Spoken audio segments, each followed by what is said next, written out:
Hey guys, Michael Blair here, one of the trainers at No Excuses CrossFit, here to talk to you today about rower setup, cadence, technique, and damper setting, all the stuff you need to know to make sure that when you're rowing, you're getting the most benefit that you can.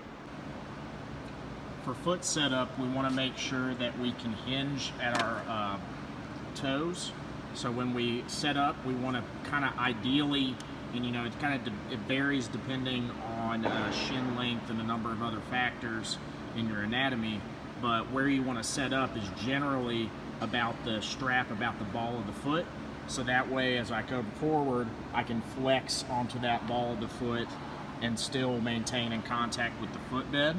Now the whole spacing might not be ideal for you, so you could be somewhere in between that. So when you set up, you want to favor the ball of the foot, but favor the back of the ball of the foot over the front, depending on how that whole setup falls on you for the strap. For the handle, I normally tell athletes, have that gymnastic grip, the full grip. In this case, on the rower, we actually usually doing the thumbless grip is going to save our forearms a little bit because it's a lot of reps. Rowing is essentially a pull over and over again, so we want to save our hands by using that thumbless grip and even a little looser grip without having the full palm on the handle.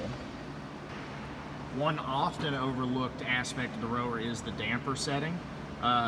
This is a calculated step, so when you set the damper setting low, that means it is biting the fan less. So the less it bites the fan, the less meters and calorie the erg system is going to register per pull.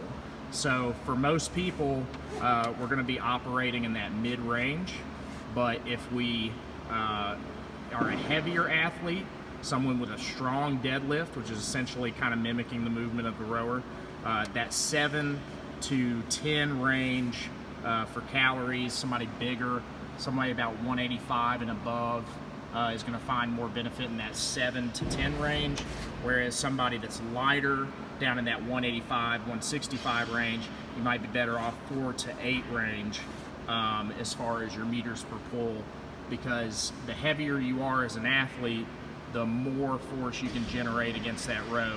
It's just like a deadlift. Bigger people can generally, for most people, deadlift more. So it's going to be easier for you to elicit that weight against the rower, and so you want to ensure that each stroke you're getting as many calories or meters per pull as you can.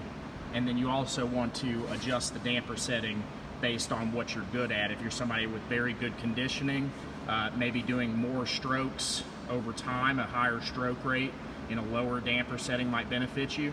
If you're somebody that's very strong, that is maybe their conditioning is not as good, you might want to set that damper setting a lot higher. That way you're getting big, strong pulls and kind of saving that stroke rate and not getting gassed out too quick.